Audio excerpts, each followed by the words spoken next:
Baik, shalom Bapak Ibu semuanya. Selamat pagi, selamat hari Minggu. Salam sejahtera buat kita semua. Mari kita berkumpul hari ini untuk bersama-sama memuji dan menyembah Tuhan. Mari yang siap menyembah Tuhan, yang siap memuji Tuhan, sama-sama kita katakan amin. Haleluya. Oh, yes.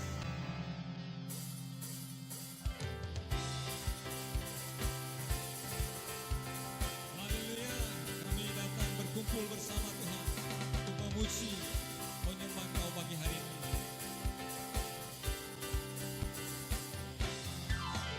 Kami berkumpul memuji-Mu, menyembah-Mu yang kudus. Kami berkumpul memuji-Mu, menyembah-Mu yang kudus.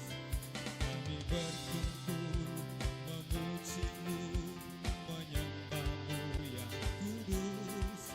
Kami berkumpul memuji-Mu, menyembah-Mu yang kudus. Pujilah Bapa, pujilah Anak, pujilah Roh Kudus, Ketiga yang Esa. Pujilah Bapa, pujilah Anak, pujilah Roh Kudus, Ketiga yang Esa.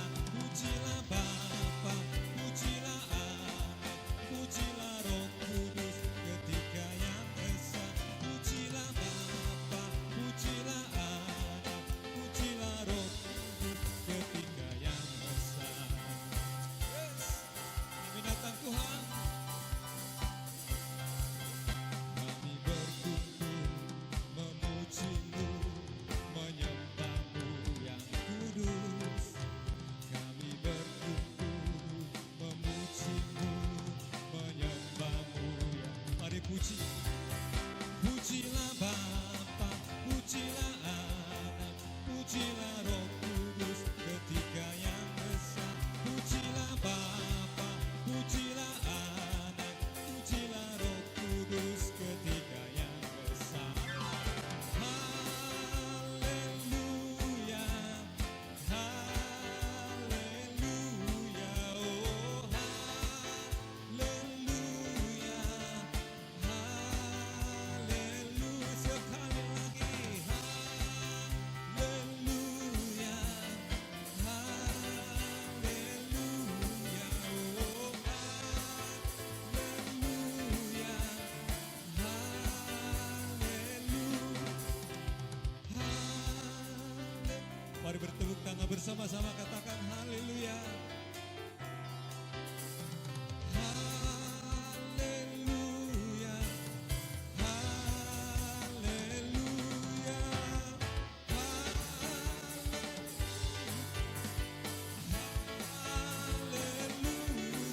oh haleluya,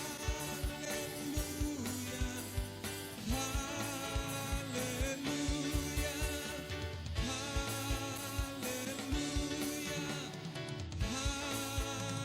haleluya, haleluya, haleluya. Yes, terima kasih Tuhan. Terima kasih Yesus. Kami datang pagi hari ini untuk bawa pujian kami kepada-Mu Tuhan. Membawa syukur kami kepada Tuhan. Membawa sembah kami kepada-Mu Yesus. Dengan segenap hati kami, dengan segenap jiwa kami Tuhan, kami mau sembah Engkau, kami mau puji, kami mau tinggikan nama-Mu Tuhan.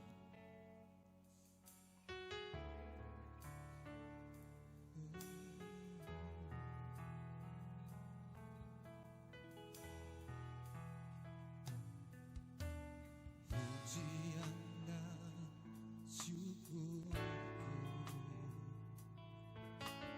ku bawa padamu,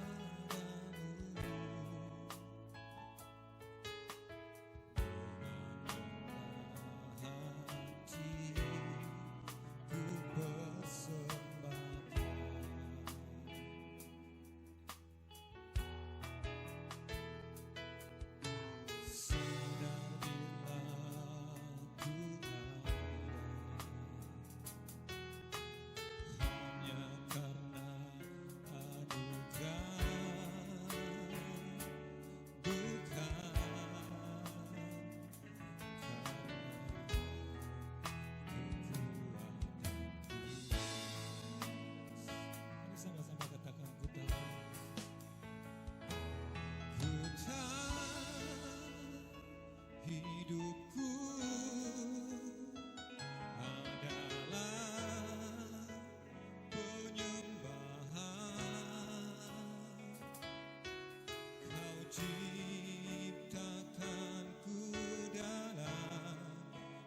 bawa pujian bagi-Mu Tuhan.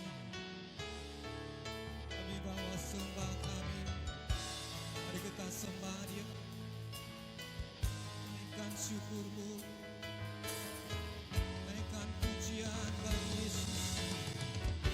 Haleluya. Oh, kami sembah Tuhan. Kami bawa pujian syukur. Hanya bagi-Mu. Hanya bagi Engkau Yesus. Sebab Kau yang layak Tuhan. Hanya Kau yang layak disembah. Layak terima pujian. Yesus, Yesus Tuhan. Haleluya, haleluya. Haleluya. Syukur, syukur bagi-Mu Tuhan. Pujian, pujian yang terbaik kami berikan. Kebaikan-Mu Tuhan. Yesus, Yesus Tuhan. Oh,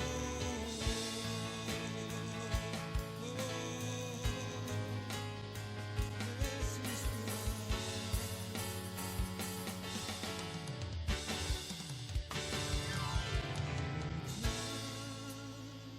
Hidupku adalah penyembahan. Kau ciptakanku dalam kemuliaan-Mu. Mari sama-sama katakan kepada Tuhan. Tuhan, hidupku berharga di mata-Mu. Segenap hidupku persembahkan.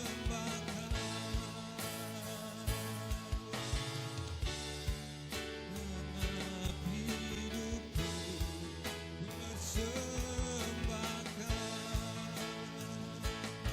Segenap hidupku persembahkan.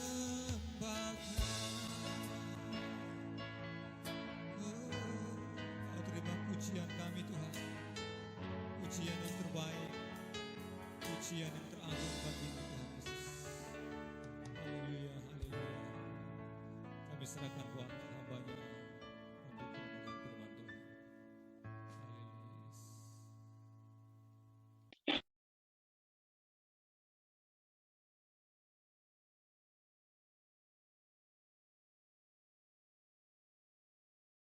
Haleluya.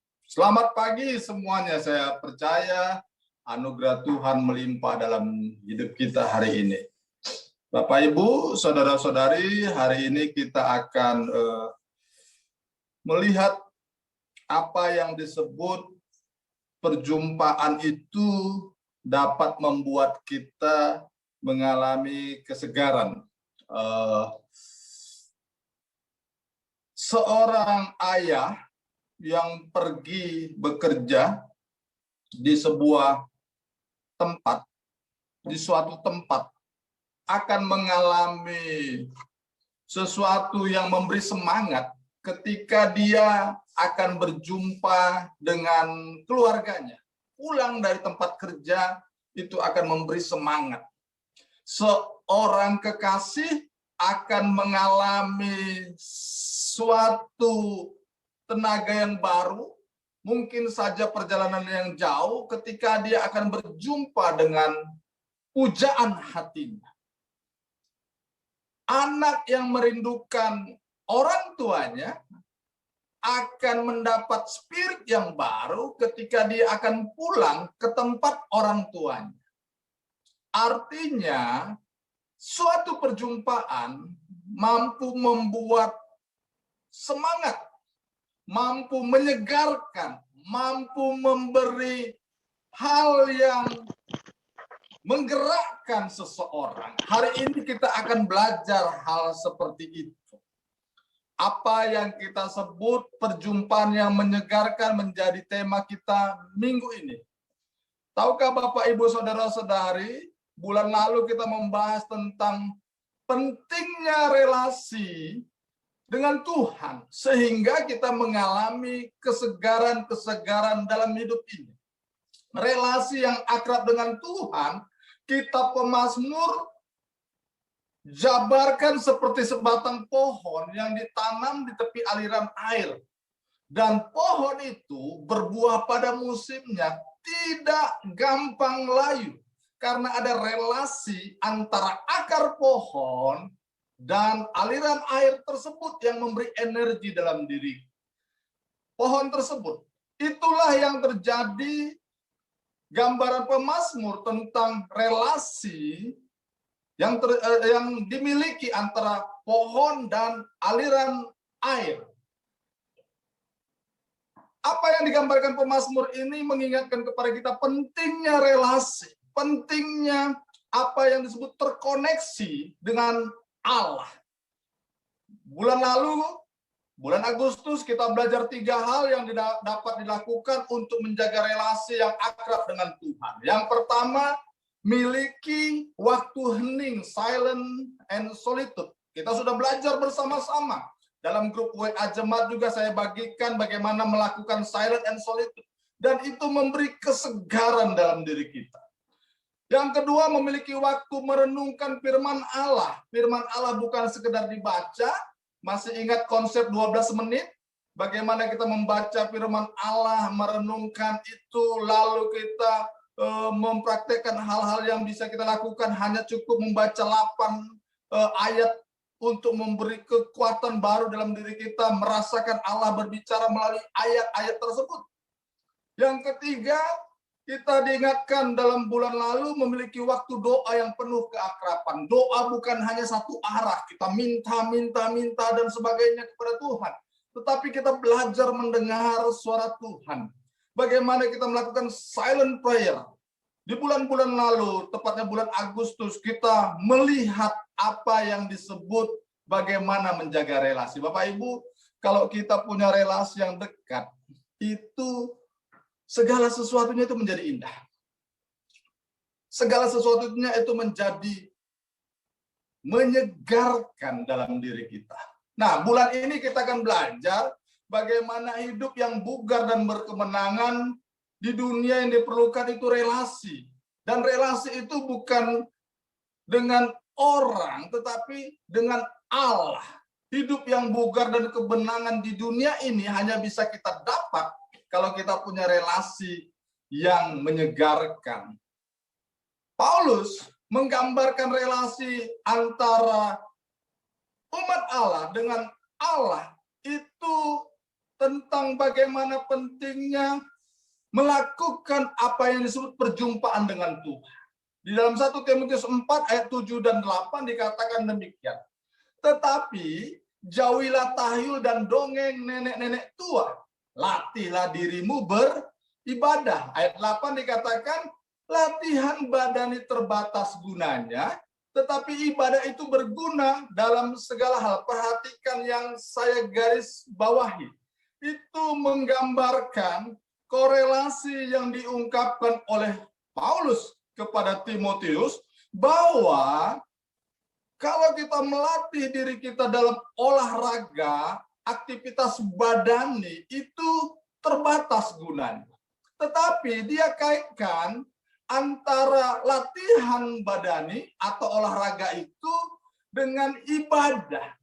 Dikatakan karena mengandung janji baik untuk hidup ini maupun untuk hidup yang akan datang. Dikatakan dalam 1 Timotius 4 ayat 7 dan 8 bahwa ibadah itu ibarat olahraga, tetapi olahraga yang namanya rohani kita. Kata ibadah ini Bapak Ibu dalam bahasa Inggrisnya godliness, tetapi dalam bahasa Grekanya eusebeia. Eusebeia ini menggambarkan apa yang disebut sikap yang dikenal dengan istilah ketulusan. Dan kita bisa melihat di dalam 1 Timotius 4 ayat 7 dan 8 ini, Apa yang dikenal dengan ungkapan Paulus kepada muridnya Timotius itu kita bisa lihat bahwa ibadah itu dikaitkan dengan yang namanya latihan atau olahraga. Ibadah ini Bapak Ibu merupakan sarana kita berjumpa dengan Allah. Merupakan tempat kita bertemu dengan Allah. Paulus mau menggambarkan bahwa latihan yang namanya jasmani menyegarkan yang namanya tubuh secara jasmani, tetapi yang namanya ibadah menyegarkan rohani kita karena kita berjumpa dengan Allah. Apa yang dimaksud dengan kata ibadah itu mengandung dua arti. Arti yang pertama, ibadah itu menggambarkan perilaku, tindakan sehari-hari, dan tindakan itu kita tujukan sebagai sikap menghormati Allah. Kalau kita berkata, kata-kata yang kita pegang, kita ucapkan, kita jaga sehingga orang-orang di sekitar kita bisa melihat sesuatu yang baik di dalamnya. Kalau kita bertindak, tindakan kita itu kita lakukan karena sikap takut kepada Allah, itu disebut ibadah juga. Tetapi itu makna ibadah yang lebih luas. Ibadah yang sempit atau sederhana, maknanya artinya mempersembahkan waktu, menyiapkan waktu, dan di dalam waktu yang kita siapkan itu ada doa di dalamnya, ada pujian di dalamnya kepada Allah, ada juga merenungkan firman Tuhan. Ini makna sederhananya. Jadi kalau kita sebut apa yang dimaksud dalam 1 Timotius 4 ayat 7 dan 8, dua makna ini terkandung di dalam. Dan secara khusus dipertajam untuk makna kedua, mempersiapkan waktu, mempersembahkan waktu dalam hidup kita, dan di dalam waktu yang kita siapkan untuk Allah itu ada doa di dalamnya, ada pujian, dan ada yang namanya merenungkan firman Tuhan. Jadi kalau kita bisa lihat di sini, dalam 1 Timotius 4 ayat 7 dan 8, Paulus mengingatkan kepada Timotius dan seluruh umat yang membaca ayat ini bahwa untuk bisa mendapat kesegaran, mendapat kekuatan, siapkan waktumu untuk beribadah kepada Allah. Karena ibadah itu akan memberi kesegaran dalam diri kita. Ibadah itu akan memberi kekuatan dalam diri kita. Karena ketika kita berjumpa dengan Allah, kita akan mengalami urapan yang baru. Saya kasih sedikit gambaran tentang kekuatan ibadah, ya, agar jemaat bisa melihat sesuatu yang sederhana. Efek dari ibadah untuk diri kita. Suatu hari pembina saya, waktu saya masih sekolah Alkitab, saya praktek di sebuah kota, dan waktu saya praktek itu, pembina saya mengatakan sebuah kalimat yang menyadarkan saya bahwa ibadah itu tidak main-main. Yang mengingatkan saya bahwa kegiatan kita berdoa, muji Tuhan, merenungkan firman Tuhan, atau ibadah seperti yang kita lakukan saat ini, itu bukan hal sederhana. Tapi ada kekuatan dari surga yang melingkupi kita, memenuhi kita, menguasai kita. Dia katakan demikian, Bob, kamu kalau sudah naik ke panggung di mimbar, kamu hati-hati. Saya kaget waktu dia sebut hati-hati. Karena Bob, ketika kamu naik ke mimbar, itu urapan surga turun atas kamu. Dan kamu percaya dan tidak percaya pun tidak apa-apa. Bahwa itu akan menarik seluruh kekuatan dunia ini untuk ada dalam kekuatanmu, dalam powermu, pengaruhmu. Lalu dia ingatkan, mengapa banyak orang jatuh, khususnya pelayan mimbar, ketika habis dia melayani, dia tidak menjaga dirinya, dia bisa jatuh dalam kesombongan. Dia bisa jatuh dalam perselingkuhan. Terlalu mudah seorang pelayan mimbar untuk menarik lawan jenisnya karena ada urapan Tuhan yang turun atasnya. Terlalu mudah seorang yang melayani Tuhan dan beribadah kepada Tuhan untuk menarik dan berkata-kata, dan orang percaya dengan kata-katanya. Karena apa? Karena ketika ibadah terjadi, Tuhan menaruhkan kekuatan surga dalam diri orang tersebut, dan kekuatan itu Tuhan berikan untuk memberkati sekitarnya. Artinya ada power yang Tuhan kasih. Dan waktu dia sampaikan begitu, Bapak Ibu, saya perhatikan mulai pelan-pelan. Teman-teman saya yang melayani di mimbar, sorry saya katakan begini, bukan berarti bully atau mengejek, mukanya itu hancur, Bapak Ibu. Tidak dibilang ganteng, tidak bilang cakep. Tapi jago dia sebagai WL, worship leader. Ya ampun, dia punya, kalau kita istilahkan itu, dia punya cabang begitu. Pacarnya ada di mana-mana. Lalu kita bilang, sorry, kamu secara face kan nggak menarik. Dan dia tahu, walaupun secara face dia tidak menarik, dia bisa menarik orang karena ada urapan Tuhan yang turun dalam diri. Itu gambaran bagi kita bahwa ada kekuatan dari ibadah. Bapak Ibu, kalau kita bisa merasakan habis selesai kita beribadah, sepertinya hidup ini mengalami kekuatan yang kita tidak tahu dari mana. Itu yang mau digambarkan oleh yang namanya Paulus kepada Timotius, bahwa ibadah itu akan memberi kekuatan karena kita berjumpa dengan Allah. Dan Allah memberi urapan kepada kita ketika kita melakukan waktu khusus dengan Allah. Dari apa yang namanya 1 Timotius 4 ayat 7 dan 8 ini kita belajar 3 hal tentang ibadah. Hal yang pertama, ibadah itu menghasilkan hidup yang bugar. Mazmur 22 ayat 4 berkata, Allah bersemayam di atas puji-pujian umat Israel. Ini menggambarkan adanya tempat atau wadah ketika kita menaikkan pengagungan kepada Allah. Allah bertata di situ, Tuhan hadir di situ, Tuhan ada di situ, dan Tuhan memberikan apa yang disebut urapannya kepada kita. Tuhan memberikan kemampuannya kepada kita. Tuhan memberikan segala sesuatu yang diperlukan untuk kita menjalani hidup ini dalam kemenangan.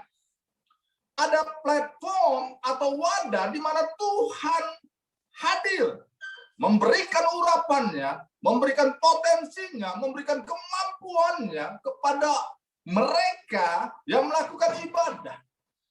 Maka tidak heran Bapak Ibu Saudara-saudari, dikatakan dalam Ibrani 10 ayat 25 agar kita tidak menjauhkan diri dalam pertemuan ibadah. Mengapa? Karena orang yang melakukan tindakan menjauhkan diri dan tidak melakukan ibadah, pelan dan pasti pertahanannya akan rubuh. Hidupnya akan menjadi kacau. Dan apa yang disebut perjalanan yang dia lakukan, dia tidak akan memiliki kekuatan. Awalnya, dia akan memiliki yang namanya kerusakan dalam dirinya, karena tidak berjumpa dengan Allah dan tidak mendapat urapan yang baru dari Allah. Yang kedua, pelan dan pasti, keluarganya pasti bermasalah. Orang yang menjauhkan diri dari ibadah, pelan dan pasti, keluarganya pasti bermasalah. Pelan dan pasti, hidupnya menjadi porak-poranda. Anda bisa saksikan di mana saja, orang-orang yang hidup ibadahnya hanya setahun sekali, 2 minggu sekali, atau sebulan sekali, pasti terjadi kekacauan dalam dirinya. Pasti terjadi kerusakan pelan dan pasti dalam dirinya. Mengapa? Karena dia tidak menyiapkan platform, tidak menyiapkan sarana untuk Tuhan hadir dan mengurapinya. Tuhan hadir untuk memberkatinya. Tuhan hadir untuk menaruhkan potensi ilahi dalam dirinya. Sama seperti orang punya handphone dipakai terus, tak pernah dicas. Demikian juga orang yang tak pernah ibadah, pelan dan pasti handphonenya akan mengalami kerusakan. Itulah poin pertama, mengapa ketika orang melatih dirinya beribadah, dia akan mendapat kebugaran, akan mendapat kesegaran, sama seperti seorang olahragawan yang olahraga rutin, pasti badannya sehat. Pasti yang namanya kualitas di dalam dirinya, keahliannya akan bertambah. Berbeda dengan seorang yang namanya olahragawan yang hanya melatih dirinya seminggu sekali atau sebulan sekali, tentu hasilnya sangat berbeda. Saya pernah menyaksikan sebuah film yang dibintangi oleh Sylvester Stallone. Mungkin Anda pernah nonton itu, Rocky namanya, Rocky Balboa. Bagaimana digambarkan ketika Rocky ini, sang petinju ini rajin latihan, lawan seberat apapun dia bisa kalahkan. Dia bisa kalahkan. Dia tidak punya jam terbang dalam bertinju, tetapi lawannya begitu terkenal, dia bisa kalahkan karena dia latihan dengan rutin.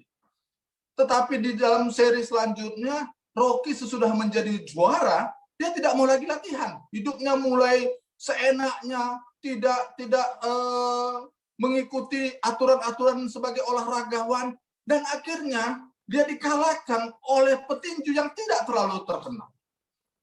Bapak Ibu mungkin pernah dengar tentang yang namanya Mike Tyson. Mike Tyson itu sebelum terkenal, dia latihan luar biasa. Sesudah terkenal, dia hanya sibuk dengan pesta pora dan sebagainya, dan akhirnya dia dengan mudah dikalahkan oleh lawan-lawan. Sampai kehidupannya menjadi hancur. Itulah yang digambarkan oleh Paulus, bahwa ketika kita berjumpa dengan Allah, kita akan memiliki hidup yang bugar. Ibadah itu seperti olahragawan yang melatih dirinya secara rutin. Demikian juga jemaat, kalau engkau ingin hidupmu bugar, kerohanianmu bugar, banyak masalah sekalipun engkau tetap yakin dan percaya ada Tuhan yang akan menyelesaikannya. Ibadah jangan pernah dilepaskan. Poin yang kedua, dalam 1 Timotius 4 ayat 7 dan 8, pelajaran apa yang bisa kita dapatkan dari yang namanya ibadah ini? Ibadah itu memerlukan sikap disiplin. Disiplin. Orang yang beribadah jarang-jarang, tentu mengalami urapan Tuhan itu jarang-jarang. Orang yang ibadahnya belang bentong, Bapak Ibu, tentu dia tidak akan mendapatkan hal yang luar biasa dalam dirinya. 1 Timotius 4 ayat 7 dikatakan, latihlah dirimu beribadah. Kata latihlah dirimu beribadah dalam bahasa Inggrisnya dikatakan discipline yourself for the purpose of godliness. Dikatakan bahwa disiplinkanlah dirimu, kuasai dirimu untuk melakukan apa yang disebut kegiatan-kegiatan yang berguna baik. Dalam 1 Korintus 9 ayat 27 dikatakan, tetapi aku melatih tubuhku dan menguasainya. Kembali Paulus katakan dalam kitab 1 Korintus 9, ada kalimat disiplin.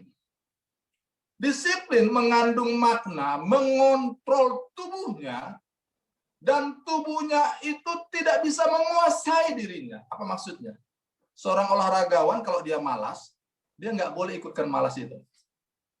Seorang olahragawan kalau sudah waktunya latihan, setenang apapun, seposisi enak seperti apapun dia, mungkin sedang duduk, sedang ngopi, kalau sudah jam olahraga, dia harus olahraga. Dia harus latihan. Jam latihan, dia harus latihan. Itu yang dimaksud disiplin, dikontrol dirinya. Demikian juga umat Allah diingatkan dalam 1 Korintus 9 ayat 27 ini. Ketika kita malas beribadah, paksa dirimu. Lawan. Sudah jam doa, lakukan doa. Sudah saatnya untuk menyembah Tuhan, lakukan waktu untuk menyembah Tuhan. Mengapa ilustrasi disiplin ini menggambarkan jam, Bapak Ibu, untuk menyadarkan kepada kita, latihlah ibadah sesuai jam yang rutin. Jangan kadang-kadang. Maka itu saya sering ingatkan kepada ketua-ketua kesan di gereja kita, jangan pernah rubah-rubah jam ibadah kesan. Nanti nggak disiplin. Oh, Pak, si A nggak bisa hadir, jadi kami rubah jamnya. Itu tidak akan jadi lebih baik. Kalau kita menghormati Tuhan, jangan kita yang mengatur Tuhan dalam ibadah kita. Biar kita taat pada Tuhan untuk ibadah kepada Allah. Disiplin itu artinya mengingatkan kita untuk mencapai apa yang kita mau. Disiplin ini mengarahkan kita untuk mengontrol diri kita, menaklukkan diri kita kepada kehendak Allah. Disiplin itu menyadarkan kepada kita tentang kuasa dari apa yang namanya ketaatan. Daging itu lemah, karena itu kita harus lawan yang namanya daging kita. Seorang tokoh yang terkenal dari Jerman, Dietrich Bonhoeffer, pernah berkata begini dalam bahasa Indonesianya, bahwa ketika Kristus memanggil seseorang, dia mengundang yang bersangkutan, maksudnya orang yang diundang oleh Yesus itu, untuk datang dan mati. Dietrich Bonhoeffer ini berkata di dalam bukunya The Cost of Discipleship, mengingatkan kepada semua orang Kristen bahwa ada harga yang dibayar untuk ibadah. Kalau engkau ikut Yesus itu, kau harus bayar harga, mematikan dirimu, bukan lagi mengikutkan kedaginganmu. Saya berulang-ulang ingatkan untuk seluruh pelayan mimbar, jangan pernah lupakan doa. Ayo doa. Ketika seorang pelayan mimbar tidak menyukai doa, sebenarnya dia sudah mengikutkan dagingnya. Tetapi ketika seorang pelayan mengikutkan doa, walaupun dia sesibuk apapun, artinya dia sudah mematikan dagingnya. Saya sering mengingatkan kakak-kakak sekolah minggu dan IMIS, doa itu bukan sesuatu yang tanda petik dibuat untuk ada kegiatan gereja, tetapi mendisiplinkan rohani kita, mendisiplinkan diri kita, menaklukkan daging kita, bahwa ini saatnya untuk Tuhan, bukan untukku. Ini waktunya aku menghampiri Allah, bukan untuk keinginan dagingku. Itu yang disebut disiplin yang dimaksud oleh Dietrich Bonhoeffer ini. Dia mengingatkan seorang yang mengikut Kristus bahwa ketika Yesus memanggilmu, engkau diundangnya untuk datang, dan bukan saja datang, tetapi mematikan kedaginganmu. Dalam istilah yang lain, Dietrich Bonhoeffer ini pernah berkata, kekristenan tanpa Kristus bukan kekristenan. Orang yang menyebut dirinya Kristen harusnya mencontoh Yesus. Bagaimana dia berdoa, bagaimana dia beribadah, bagaimana dia melawan keinginan-keinginannya, dan meletakkan di bawah kaki Bapa untuk menggenapi rencananya. Itu yang disebut disiplin. Artinya, ibadah membawa kita untuk menjadi pribadi yang disiplin, yang tertib, yang menaklukkan keinginan kita. Sesibuk apapun kita, mungkin drakor itu asik ditonton, ya kan? Tapi kalau ada jam doa, matikan drakornya. Datang pada Tuhan. Mungkin kita sibuk ngurus anak kita dan sebagainya. Tinggalkan sebentar anak kita. Datang pada Allah. Kalau waktu itu udah jam untuk menghampiri Tuhan dalam ibadah. Mengapa demikian Bapak Ibu? Karena anak kita atau harta kita, tempat teraman bukan dalam diri kita. Tapi ketika kita bawa mereka pada Tuhan. Pada Tuhan. Dalam ibadah-ibadah kita, kita sebutkan nama mereka. Kita bawa mereka pada Allah. Itulah yang membuat kita mengalami kekuatan. Kita tidak bisa mengawal anak-anak atau keluarga kita 24 jam. Tapi Tuhan menyertai mereka secara luar biasa. Itu disiplin yang harus kita ingatkan. Pekerjaan kita tidak akan hilang kalau kita melatih diri kita. Masih ingat Bapak, Ibu, Saudara-saudari bagaimana Daniel itu mengalami tekanan dan sebagainya hanya masalah ibadahnya. Dia tidak takut. Ketika dia harus dibuang sekalipun, dia tidak peduli. Karena baginya yang terpenting adalah ibadah, berjumpa dengan Allah. Poin yang ketiga yang bisa kita pelajari tentang ibadah. Ibadah itu perlu dilakukan secara berkala dan teratur. Kalau tadi disiplin, sekarang secara berkala dan teratur. Ibadah yang belang bentong, yang kalau dilakukan ketika dia semangat dia nggak kerjakan, itu disebut belang bentong Bapak Ibu. Seperti saya sering temuin itu di Sumatera Utara sana, bapak-bapaknya hanya ibadah setahun sekali atau setahun 2 kali, kalau pasca ataupun mau tahun baruan dan Natal begitu ya. Itu kan budaya yang muncul ya. Jadi bapak-bapaknya aja yang ibadah, lalu ibu-ibunya disuruh, udah kamu aja yang ibadah. doain saja saya. Itu namanya ibadah belang bentong. Itu tidak akan berguna dan tidak akan menghasilkan keakraban. Ingat, ibadah itu sebagai sarana kita meningkatkan keakraban dengan Allah. Akrab. Kalau kita akrab, Bapak, Ibu, Saudara-saudari, dengan seseorang, perlu waktu. Nggak bisa. Kita itu nggak ada waktu di situ. Saya punya seorang sahabat, Bapak Ibu, yang ketemu 34 tahun lalu di Balikpapan. Sebenarnya dari SD kami bersahabat, ketemu baru-baru ini. Kalau kita nggak ketemu dalam waktu 2 minggu saja, cara pikir kita berbeda. Saudara bisa tes nanti yang punya pasangan hidup. Coba nggak bicara dengan pasangan hidup kita. 2 minggu saja. Itu komunikasinya nggak nyambung. Itu komunikasinya jadi sepertinya ribet lah begitu.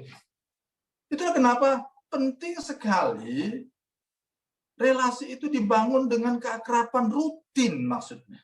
Teratur berkala. Kalau kita perhatikan kata tokoh-tokoh Alkitab itu, Mazmur 5 ayat 4, Mazmur 93 ayat 3, Mazmur 141 ayat 2, Mazmur 55 ayat 18, bahkan dalam kitab Daniel ayat 6 ayat 11, Kisah Para Rasul 3 ayat 1 dan 10 dan 9, itu menyadarkan kepada kita bahwa tokoh Alkitab Perjanjian Lama sampai Perjanjian Baru punya waktu ibadah yang rutin dengan Tuhan setiap hari. Saya katakan ibadah yang rutin, bukan seminggu sekali dalam waktu Sabat, tapi rutin. Bahkan Yesus pun ada waktu rutinnya berdoa kepada Allah Bapa. Pagi-pagi benar, itu rutin dia lakukan. Sehabis dia melayani, dia beribadah kepada Allah, berdoa, rutin, beribadah setiap hari. Bapak Ibu, di dalam kitab Didace, ada yang namanya budaya Yahudi yang sebenarnya juga dilakukan oleh gereja mula-mula. Apa sih gereja mula-mula? Gereja mula-mula, gereja yang terjadi atau orang yang percaya Yesus, disebut gereja, itu sesudah rasul-rasul atau murid-murid Yesus meninggal, itu disebut masa gereja mula-mula. Dipimpin oleh bapak-bapak gereja namanya. Ada namanya Polikarpus, Tertullianus, dan sebagainya. Itu bapak-bapak gereja. Mereka adalah murid langsung dari murid-murid Tuhan Yesus. Nah, dalam kitab Didace itu ditemukan setiap hari rupanya orang Kristen mula-mula ibadah. Mengikuti ibadah Yahudi yang dilakukan oleh Daniel, yang dilakukan oleh Daud, mereka lakukan. Nah, nama ibadah itu Sakarit, ibadah pagi. Itu Kisah Para Rasul 2 ayat 1 sampai 2 dan ayat 15-nya. Lalu ada ibadah siang, Mika. Itu ibadah siang. Dan ada ibadah malam yang namanya Arpit atau Ma'arif. Itu ibadah malam, Kisah Para Rasul 16 ayat 25. Rupanya orang Kristen mula-mula itu melakukan kegiatan ini. Ibadah secara rutin kepada Allah. Nah, ini akhirnya ditinggal ketika yang namanya zaman Aufklärung, Renaissance, perubahan budaya yang namanya yang terjadi di dalam hidup kekristenan di zaman modern, itu mulai ditinggal. Nah, apa yang disebut ibadah harian ini mulai dihidupkan kembali oleh gereja kita. Itulah kenapa ada ibadah harian, ada buku seperti ini. Kalau kita punya yang namanya aplikasi, ada aplikasi ibadah harian.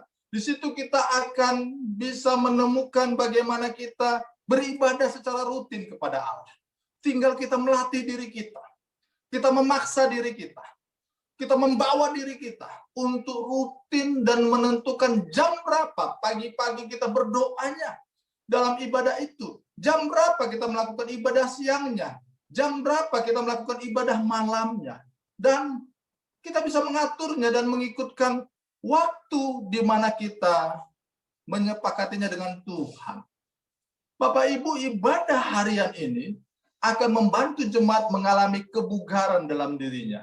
Mengalami perjumpaan dengan Tuhan di dalamnya.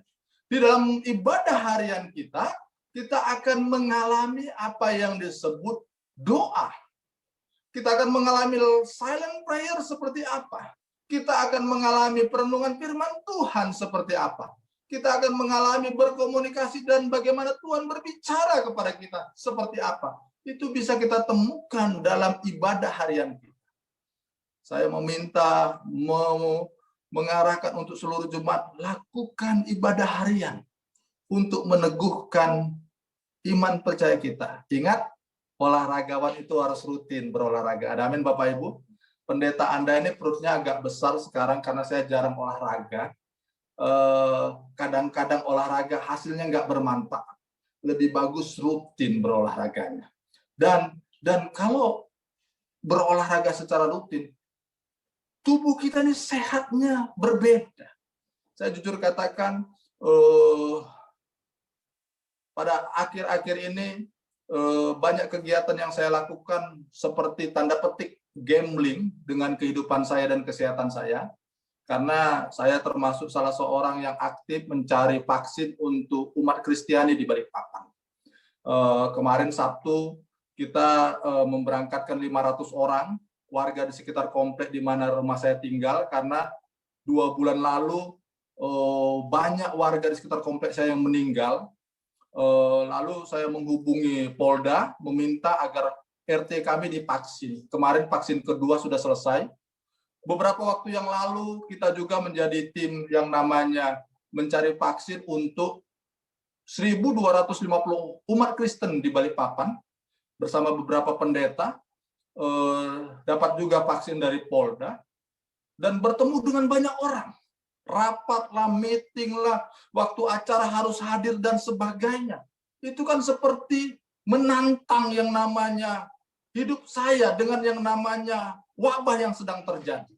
Tetapi saya menyadari, selama saya memiliki Tuhan yang menjaga saya tidak perlu takut apapun, karena saya percaya ada Tuhan yang memelihara saya. Tanggal 15 nanti, Kodam melalui ikatan anak-anak Angkatan Darat, kita akan juga mengadakan vaksin kurang lebih 2.500 orang. Umat Kristen Balikpapan dapat 1.200 dari poin itu. Mungkin ada beberapa jemaat yang sudah mendaftar. Kita akan lakukan di DOM. Kita cari bagaimana kita bisa mendapat vaksin dan sebagainya. Besok saya akan dipanggil oleh Kepala Bidang Dokter Kesehatan Polda, Bapak Jarod, untuk menghadap ke kantornya membahas tentang vaksin juga. Bapak Ibu, saya mau katakan kepada kita semua, hari-hari ini, walaupun saya tidak tanda petik seolah-olah bertemu dengan jemaat, tetapi ada banyak hal yang saya lakukan, bertemu dengan banyak orang di luar sana setiap hari untuk membahas bagaimana kita mendapatkan kesehatan berkaitan dengan vaksin. Dan itu seperti mempertaruhkan nyawa karena bertemu dengan banyak orang di tempat umum dan sebagainya. Tetapi puji Tuhan, sampai saat ini saya mengalami kesegaran rohani dan fisik karena saya menyadari ada kekuatan dari ibadah yang saya lakukan. Itulah sebabnya saya mengundang kita semua, lakukan ibadah harian. Kita mengalami perjumpaan dengan Tuhan, mengalami betapa indahnya Tuhan menolong kita. Dalam semua persoalan, Tuhan menjagai kita. Dalam semua keadaan, Tuhan mampu melakukan karya-karya yang luar biasa dalam diri kita. Dikatakan, hendaklah kebaikan hatimu diketahui semua orang. Tuhan sudah dekat. Belajar mendekat kepada Tuhan. Sebagai kesimpulan kita di hari ini, yang pertama, ibadah sarana memiliki relasi yang menyegarkan bagi umat Allah. Jangan pernah lupakan ibadah. Ada amin Bapak Ibu? Jangan pernah. Ibadah harian buat sendiri, ada aplikasinya. Ibadah doa, jangan pernah hari Selasa dan Jumat ditinggal untuk membuat kita mengalami perjumpaan dengan Tuhan. Dengan melakukan ibadah setiap hari, sama artinya mengutamakan Tuhan dalam hidup ini. Ketika kita beribadah kepada Tuhan, kita menyadari Tuhan bersama dengan kita, dan kita akan melihat karya-karya Tuhan yang luar biasa dalam diri kita. Ibadah artinya pengorbanan. Bukan Tuhan yang menyapa kita, tapi kita yang menyapa Tuhan. Di waktu-waktu sesibuk apapun, kalau kita menyadari Tuhan penting, lebih penting dari yang lain, maka kita akan beribadah kepadanya. Untuk menunjukkan itu, kita perlu memaksa diri kita, memaksa daging kita, melawan keinginan kita. Sikap malas yang dibuat oleh daging kita, kita harus lawan. beribadah kepada Tuhan untuk mendapat kekuatan yang daripada Allah. Semua unsur dalam ibadah terkandung di dalam ibadah harian. Kalau kita melakukan ibadah harian, seluruh yang namanya poin-poin dalam ibadah dalam arti sederhana yang kita baca tadi, yang kita pelajari tadi, ada doa di dalamnya, ada pujian penyembahan di dalamnya, ada perenungan firman Tuhan di dalamnya, kita temukan dalam ibadah harian. Itulah sebabnya, mari bagikan ibadah harian untuk diri kita. Bagikan ke teman-teman kita untuk bisa mengalami kekuatan yang daripada Tuhan. Ibadah harian akan membawa kita mengalami kebugaran karena kita berjumpa dengan Allah. Kita akan mengalami kesegaran karena Allah yang memberi kesegaran pada kita. Ada amin Bapak Ibu? Mau ekonomi kita mengalami kemacetan, saya mau katakan perbanyak ibadah. Tuhan akan membawa kita melihat kemuliaan. Kalau kita ada masalah, perbanyak ibadah. Maka kita akan melihat bagaimana Tuhan menyelesaikan itu tanpa kita tahu harus seperti apa. Saya akan saksikan sebagai penutup kepada jemaat bagaimana IMB kita keluar. Jujur saya katakan, bersama Pak Parulian, Pak Tobing, Pak Renhard, kita sudah bingung. JNE tidak mau tanda tangan untuk membuat jalan di depan itu. Dan saya bilang begini, sudah kita hanya doa. Di saat itu Bapak Ibu Saudara-saudari, Anda tahu, saya punya kenalan dari Kodam. Bisa saja kita pakai. Lalu orang itu memakai preman untuk menghalangi jalan kita. Saya baru sadar, rupanya dia pakai ormas. Saya kenal kepala ormas yang ada di Balikpapan. Saya kenal kepala suku Dayak yang ada di Balikpapan yang siap membantu kita. Saya kenal banyak pejabat Polda.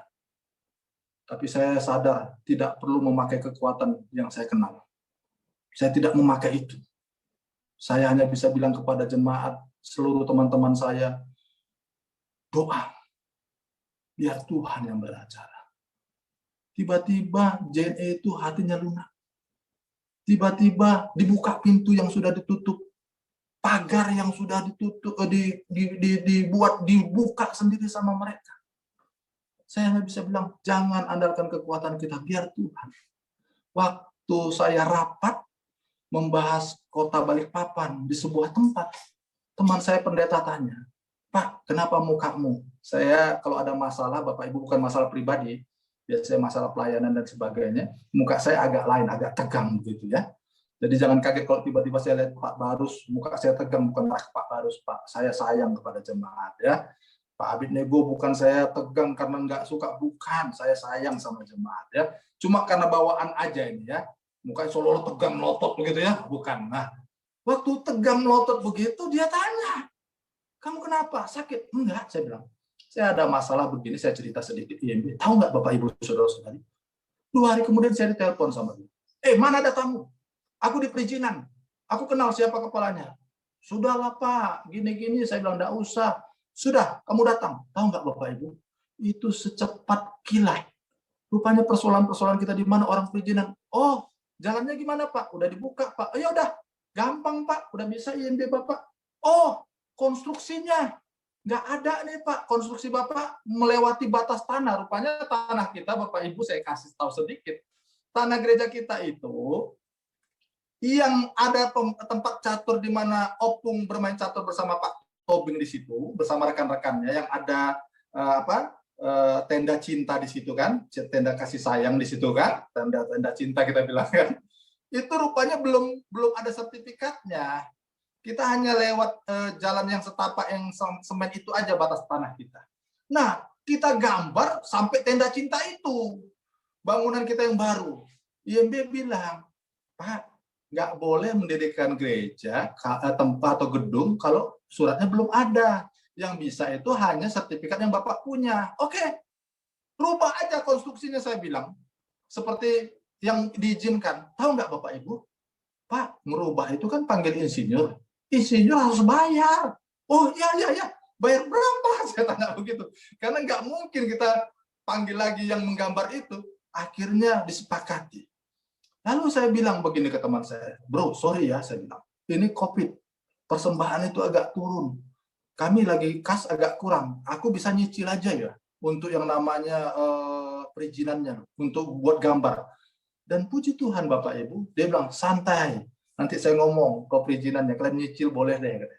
Singkat ceritanya, saya kaget suatu hari ditelepon, bayar tuh, bayar berapa? Kamu mau bayar 10 juta atau 500.000, 5.000? Hah? Apa bedanya? Saya tanya begitu. Kamu itu diserang oleh orang-orang yang ada di kantor perizinan, karena kan kita bangun 3 lantai Bapak Ibu perizinan itu. Lantai 1 kantor, lantai 2 itu ruang sekolah minggu, lantai 3 baru ruang ibadah. Dia bilang begini, orang perizinannya, kalau ruang sekolah minggu dan kantor itu kan bukan ruang ibadah Pak, harus bayar kali sekian ratus meter, itu biayanya 10 juta Pak. Lalu teman saya telepon saya, kamu gimana sih itu? Itu kamu nggak bilang satu kesatuan dengan gereja? Saya bilang itu gereja. Yang namanya ruang sekolah minggu kan untuk tempat ibadah anak-anak. Ruang ibadah umum di atas memang lantai 3. Kantor kan bukan kantor saya jualan, kantor itu kantor ibadah, kantor pemuda, remaja, dan sebagainya. Oke, saya ngomong ke orang perizinan. Akhirnya diskusi-diskusi Bapak Ibu, puji Tuhan dia bilang, bro, aman, nggak usah bayar 10 juta, kamu hanya bayar 5 juta aja. 5.000 aja, 5.000. Saya bilang gini, saya transfer ke 5.000, saya bilang, lo buat gua ketawa ya, 5.000 mah uang gua aja, nggak usah kamu transfer, katanya begitu. Oh, Tuhan memberkati lah, saya bilang. Akhirnya izin itu keluar Bapak Ibu, dan waktu izin itu keluar, saya katakan kepada seluruh jemaat, bukan karena kuat gagah kita, bukan karena kita memakai yang namanya kenalan kita, bukan karena kita punya kenalan orang-orang yang bisa membantu kita, atau pihak-pihak secara manusiawi. Semua karena doa jemaat. Semua karena ibadah-ibadah kita yang rajin beribadah kepada Tuhan. Karena itu saya mau katakan kepada kita, ibadahmu akan membuat engkau mengalami kekuatan yang luar biasa. Pendeta Anda ini pernah stres, trauma di Garut ketika mendirikan gereja, IMB-nya nggak keluar-keluar. Bupati sudah siapkan keluarkan, tapi akhirnya nggak jadi. Khusus kasus IMB, itu traumatik bagi saya. Tapi puji Tuhan, Tuhan bela saya keluar dari trauma saya. Saya bisa melihat bagaimana Tuhan menyertai kita semua. Apa yang bisa mau saya katakan kepada kita semua? Ibadah kita akan memberi kekuatan kepada kita. Seberat apapun trauma kita, seberat apapun pergumulan kita, selama kita beribadah kepada Allah, Allah menyatakan kemuliaan di atas kita. Ada amin Bapak Ibu? Mari kita bangkit berdiri bersama, kita akan melakukan perjamuan kudus. Saya berdoa agar kita semakin dekat sama Tuhan, semakin kuat. Apapun pergumulan kita, apapun persoalan kita, kita semakin kuat di dalam. Mari kita nyanyikan lagu perjamuan kudus kita, silakan Pak Tobi. Semua datang, jemaat menutup mata. Hampiri Allah, berkonsentrasi kepada kuasa firman Tuhan. Latihan jasmani sedikit gunanya, tetapi ibadah berguna dalam segala hal. Ibadah berguna dalam segala hal. Kita hampiri Tuhan, mari kita mengangkat roti perjamuan kita. Kita datang pada Allah, kita hampiri Allah. Kita mengucap syukur untuk semua pengorbanan Kristus. Kita mengangkat roti perjamuan kita, kita datang pada Tuhan dan mengucap syukur untuk kebaikan Tuhan.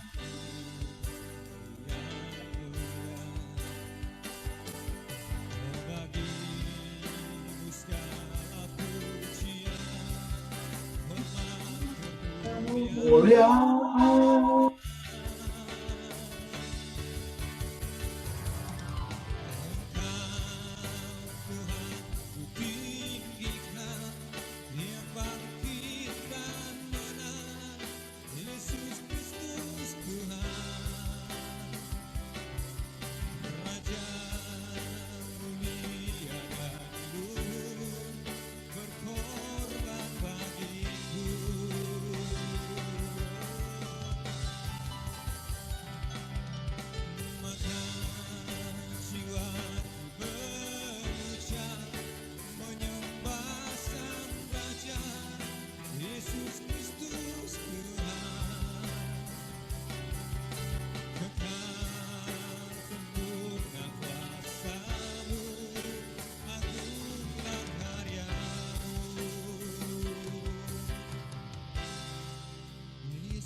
Haleluya, haleluya, haleluya, haleluya, haleluya.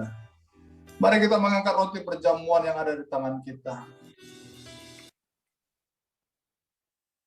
Sesaat sebelum Yesus ditangkap untuk diadili, dianiaya, dibawa untuk disalibkan dan mati di atas kayu salib. Dia berkumpul bersama murid-muridnya, mengambil roti, memecah-mecahkannya dan seraya berkata, "Inilah tubuhku yang terpecah bagimu, ambil dan makanlah. Jadikanlah peringatan akan aku." Jemaat, ketika engkau memegang roti perjamuan kudus, engkau memegang tubuh Kristus yang terpecah, terluka, mengalami sakit yang begitu parah untuk menggantikan dirimu dan diri saya sebagai korban penebusan dosa. Kita orang yang tak harusnya dikasihi Allah, yang harusnya dimurkai Allah, yang harusnya dihukum akibat pelanggaran dan dosa kita, digantikan oleh Kristus. Dengan memegang roti yang ada di tangan kita, biarlah kita mengingat bahwa kita ditebus oleh Kristus. Dan Dia layak menjadi pusat kehidupan kita. Menjadi sentral dari semua tarikan napas kita. Untuk hormat kemuliaan namanya. Kita adalah tubuhnya. Mempelai wanitanya. Yang dikuduskannya. Untuk dipersiapkan berjumpa dengan Dia di kekekalan yang penuh dengan kebahagiaan. Dengan mengucap syukur, mari kita makan roti ini dan kita menikmati persekutuan yang indah bersama dengan Allah. Di dalam nama Yesus, kita makan bersama.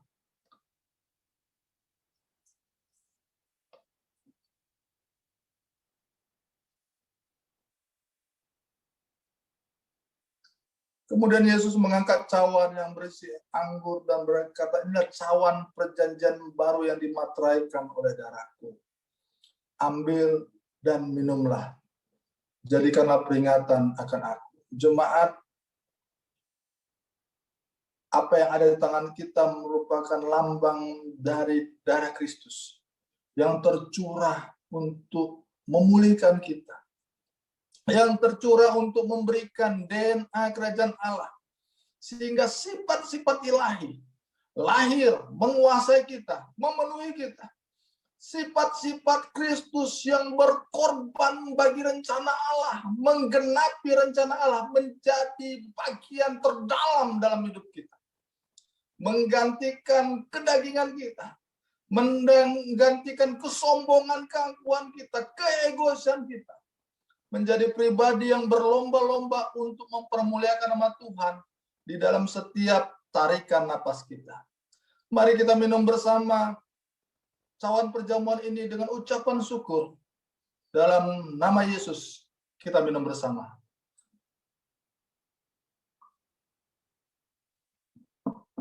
Mari kita sembah Dia. Haleluya. Kika nasya kiaralaya masyaralaya masyaralaya pakatakaya mas. Biar urapan yang baru mengalir atas jemaat-Mu ya Allah.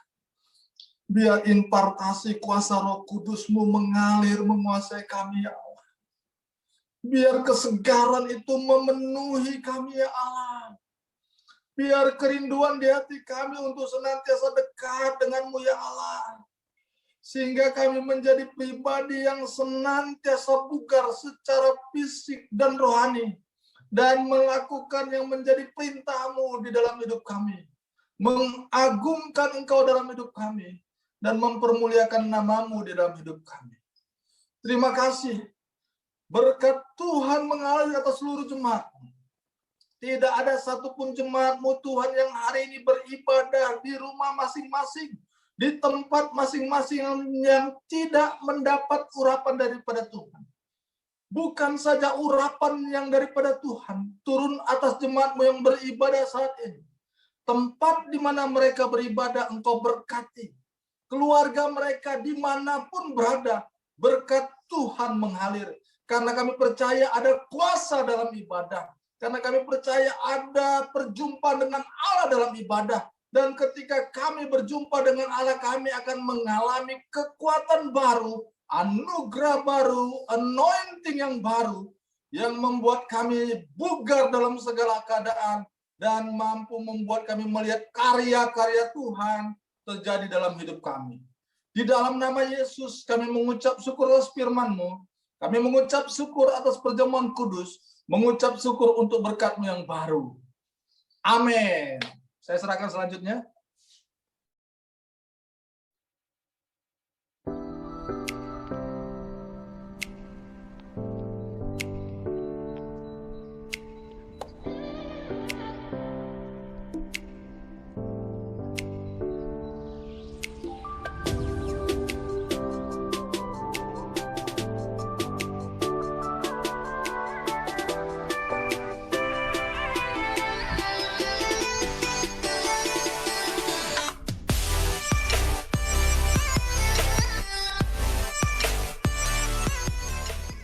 Shalom, berjumpa lagi dengan saya Sandrian. Kami menyambut Bapak Ibu Saudara yang telah bergabung bersama dalam ibadah online MDC Balikpapan. Kita akan mendengarkan beberapa informasi MDC dalam sepekan.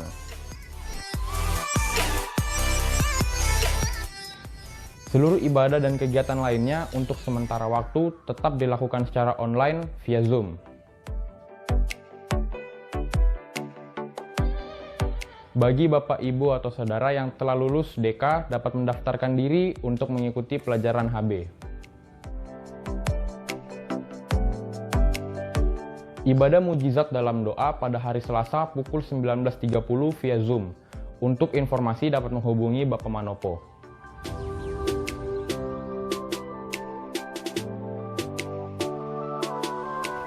Kegiatan kesan dilakukan secara online. Untuk informasi dapat menghubungi ketua kesan masing-masing.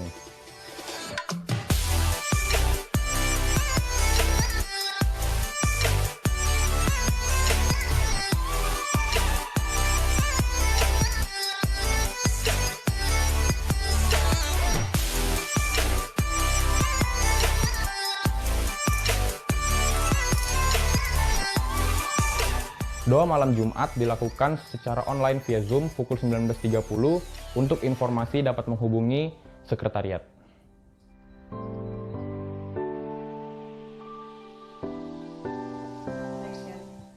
Saatnya memberikan persembahan. Persembahan juga dapat diberikan melalui QRIS. Demikian info MDC dalam sepekan. Selamat hari Minggu, Tuhan Yesus memberkati. Salam sehat.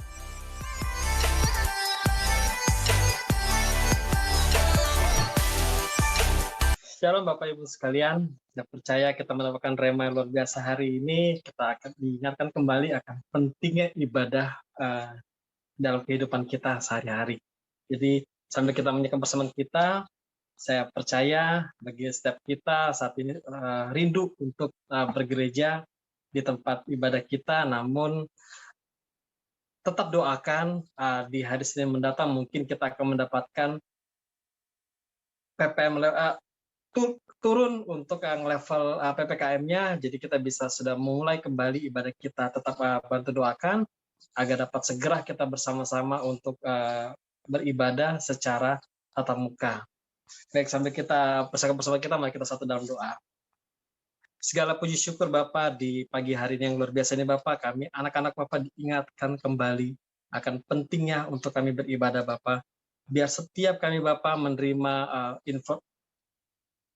firman Tuhan ini Bapak dalam kehidupan kami Bapak, dan kami dapat aplikasikan ke dalam kehidupan kami sehari-hari, dan dalam perbuatan kami juga dapat boleh kami pergunakan Bapak untuk firman Tuhan ini Bapak. Kami berdoa Bapak buat terus buat gembala kami Bapak yang sudah membawakan firman Tuhan hari ini Bapak, biar Tuhan yang memberkati, Tuhan yang memberikan kesehatan juga Bapak dan kekuatan Bapak dalam pelayanan beliau Bapak dimanapun beliau berada. Yang mana saat-saat ini juga Bapak, kami tahu Bapak beliau cukup sering ke sana kemari Bapak, tetapi tidak sedikit pun Bapak Tuhan mengurangi kekudusan daripada Tuhan untuk gembala kami ini Bapak. Juga Tuhan berkati keluarga serta anak-anak di rumah, diberikan perlindungan senantiasa Bapak. Dan kami juga Bapak berkati setiap jemaat kami Bapak, Biar Tuhan berikan kepada kami berkat yang daripadamu Bapa, agar kami dapat mempergunakan berkat dari Tuhan dengan sebaik-baiknya dalam kehidupan kami. Berkati tangan-tangan yang memberi Bapa melalui persembahan, baik itu persembahan persepuluhan, persembahan umum maupun persembahan khusus Bapa. Tuhan berkati sedemikian rupa Bapa. Dan kami juga berdoa buat tempat usaha serta pekerjaan dari jemaat Bapak. Tuhan berkati, Tuhan datangkan invoice-invoice yang baru Bapak, tender-tender yang baru Tuhan datangkan Bapak, agar apapun yang kami kerjakan Bapak semata-mata untuk perpanjangan dan kemuliaan nama Tuhan saja Bapak. Berkati juga tempat studi anak-anak kami bersekolah Bapak, agar pelajaran yang diserap dapat boleh mereka terima dan mereka dapat pergunakan dalam kehidupan sehari-hari Bapak. Ini doa kami Bapak yang kami serahkan ke dalam Tuhan, kami sudah berdoa haleluya. Amin. Oke, semua Tuhan, mari kita siapkan persembahan yang terbaik buat Tuhan kita sebelum kita akan mengakhiri ibadah kita pagi hari ini. Come on.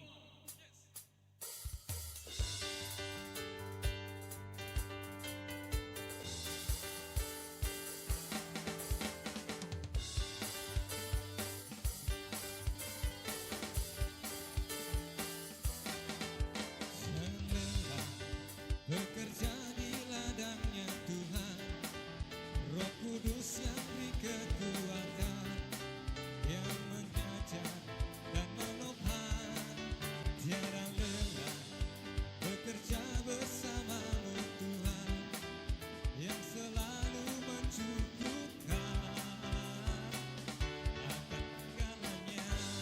Sama-sama katakan, ratakan tanah bergelombang, timbullah tanah yang berlubang,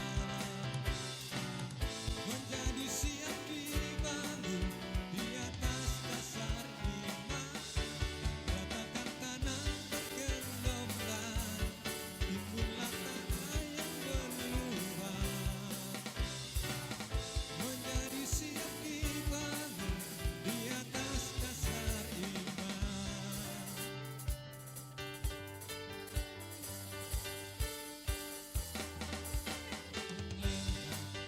Bekerja di ladangnya Tuhan, Roh Kudus yang beri kekuatan, yang mengajar dan menopang, tiada lelah bekerja bersamamu Tuhan, yang selalu mencukupkan, amin, akan segalanya.